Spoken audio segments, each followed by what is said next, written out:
Cyber నేరాల KGF అట. కాంబోడియాలో భారీ నేర సామ్రాజ్యం. థాయిలాండ్ సైనిక చర్యతోని వెలుగులోకి వచ్చిందట. కాంబోడియా దేశంలో అతిపెద్ద నేర సామ్రాజ్యం ఉందట.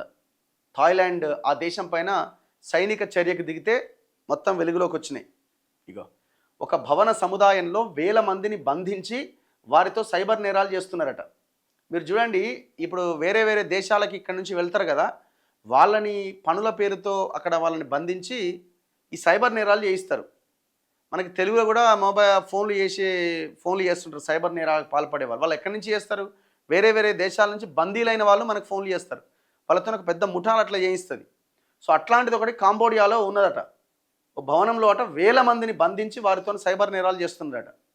డిజిటల్ అరెస్ట్ మోసాల కోసం వివిధ దేశాల పోలీస్ స్టేషన్ల సెట్లు, ప్రైవేటు సైన్యంతో భవనాలకు కాపలా, బందీల్లో పలువురు భారతీయులు. చాలామంది భారతీయులు కాంబోడియా ఆయా దేశాల్లో బందీలుగా ఉండి వాళ్ళ చేత సైబర్ నేరాలు చేయిస్తున్నారు. ఇగో కాలిఫోర్నియాలోని Woodland police station setting police దుస్తులట. ఇగో ఇది ఏందనుకుంటున్నారు? పోలీస్ స్టేషన్ కాదు, ఇది సెట్టింగ్. ఇది సినిమా సెట్టింగ్ లాంటి ఒక సెట్. ఇది ఇప్పుడు డిజిటల్ అరెస్ట్ అని కోర్టు సెట్ ఉంటుంది. కోర్టులో లాయర్, అడ్వకేట్, మొత్తం జడ్జి కూర్చున్నట్టే ఉంటుంది. వీడియో కాల్ చేస్తారే, జడ్జి మీకు అందుబాటులోకి వచ్చి నువ్వు ఈడిసి కలిసి నువ్వు అరెస్ట్ అవుతావు, నీ అకౌంట్లో 50 లక్షలు ఉన్నాయి, ఆ 50 లక్షలు ఇమీడియట్గా కొట్టేయి, లేకపోతే నువ్వు ఐటీ వాళ్ళు వస్తారని అంటారు. వెంటనే వీడియో కాల్లో జడ్జి కూర్చుంటాడు. ఇది నిజమైన నమ్మి అకౌంట్లన్నీ ఖాళీ చేసుకుంటున్నారు. ఎంతోమంది మన తెలంగాణ, ఆంధ్ర ఈ ప్రాంతాల్లో కూడా కోట్లాది రూపాయలు మోసపోయిన వాళ్ళు ఉన్నారు. ఈ ఫోటో కూడా ఒక సెట్ అట్. ఇది సేమ్ పోలీస్ స్టేషన్ లాగానే ఉన్నది. కేజీఎఫ్ సినిమా చూసారా? ఎక్కడెక్కడి నుంచో వందలాది మందిని బందీలుగా తీసుకొచ్చి వారితో బంగారు గనుల్లో వెట్టి చాకిరీ చేయిస్తుంటారు. ఆ బందీలు ఎదురు తిరగకుండా రాక్షసంగా ప్రవర్తించే ప్రైవేటు సైన్యం అదుపు చేస్తూ ఉంటుంది. సో అట్లాంటిదే ఇది కూడా. మొత్తం కేజీఎఫ్ను ఒక భయంకరమైన సామ్రాజ్యంగా సినిమాలో చూపిస్తారు. అచ్చం అట్లాంటి కేజీఎఫ్ లాగానే కాంబోడియా కేంద్రంగా ఒక సైబర్ నేర ముఠా పెద్ద ఎత్తున పనిచేస్తుంది. వేరువేరు దేశాలకు చెందిన వందలాది మందిని ఒకచోట బంధించి వారితో డిజిటల్ అరెస్ట్ల వంటి రకరకాల సైబర్ నేరాలు బలవంతంగా చేయించి కోట్లు కొల్లగొట్టింది. ఇందుకోసం ప్రత్యేక సామ్రాజ్యం నిర్మించి వ్యవస్థీకృతంగా నేరాలకు పాల్పడింది. కాంబోడియా, థాయిలాండ్ దేశాల మధ్య సరిహద్దు అంశంలో ఇటీవల ఉద్రిక్తతలు నమోదైనవి. ఈ నేపథ్యంలో థాయిలాండ్ సరిహద్దులో కాంబోడియాలోని ఓస్మాచ్ అనే పట్టణంపై థాయ్ సైన్యం చేసిన దాడితో ఈ సైబర్ నేర ముఠా గుట్టు బయటపడ్డది. డిసెంబర్లో వైమానిక ఉపరితల దాడులు చేసిన సైన్యం ఆ ప్రాంతాన్ని తమ ఆధీనంలోకి తీసుకుంది. ఇటీవల అంతర్జాతీయ మీడియాను అందులోని ఒక 6 అంతస్తుల భవనంలోకి తీసుకెళ్లిందట. ఇగో భవనంలో ఉన్న ఒక గదిలో డెస్కులు, ఎలక్ట్రానిక్ పరికరాలట.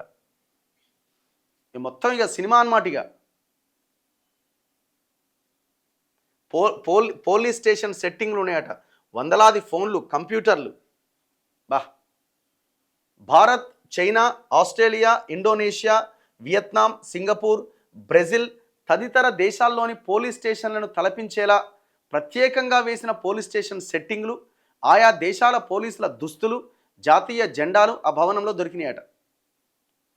ఇక వియత్నాంకు చెందిన ఒక బ్యాంకు శాఖను తలపించేలా క్యాష్ కౌంటర్లు, గోడలపై బ్యాంకు ప్రకటనలతో బ్యాంకు సెట్ కూడా వేసిరట.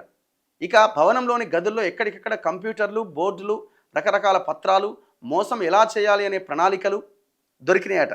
కొన్ని బోర్డులపైన రోజువారీ లక్ష్యాలు, ఎంత సొమ్ము దోసుకున్నాం, మరెంత దోసుకోవాలి, ఇలాంటి వివరాలు కూడా ఉన్నాయట. వందలాది కంప్యూటర్లు, హార్డ్ డిస్కులు, సిమ్ కార్డులు, మొబైల్ ఫోన్లు, అత్యాధునిక ఎలక్ట్రానిక్ పరికరాలు ఆ భవనంలో స్వాధీనం చేసుకున్నారు. ఇక తమ వద్ద బందీలుగా ఉన్న వారి పట్ల సైబర్ ముఠాలు అమానవీయంగా ప్రవర్తిస్తాయట. ఈ బందీలను నియంత్రించడానికి రక్షణగా ఉండేందుకు రక్షణ సిబ్బందికి సైబర్ ముఠాలు ప్రత్యేక శిక్షణ కూడా ఇస్తారట. థాయ్ సైన్యం దాడి చేసినప్పుడు ఆ భవనాల్లో బందీలుగా ఉన్నవారంతా ఒక్కసారిగా బాహ్య ప్రపంచంలోకి వచ్చారు. వీళ్ళందరినీ అదుపులోకి తీసుకున్న థాయ్ సైన్యం వారి పాస్పోర్ట్ల ఆధారంగా తనిఖీ చేసి సంబంధిత అధికారులకు సమాచారం ఇస్తోంది. కొందరిని నిబంధనల ప్రకారం వారి స్వదేశాలకు తరలిస్తోంది. అంతర్జాతీయంగా సైబర్ నేరాలకు కాంబోడియా కేంద్రంగా మారుతోందనే ఆరోపణలు చాలా కాలంగా ఉన్నాయి.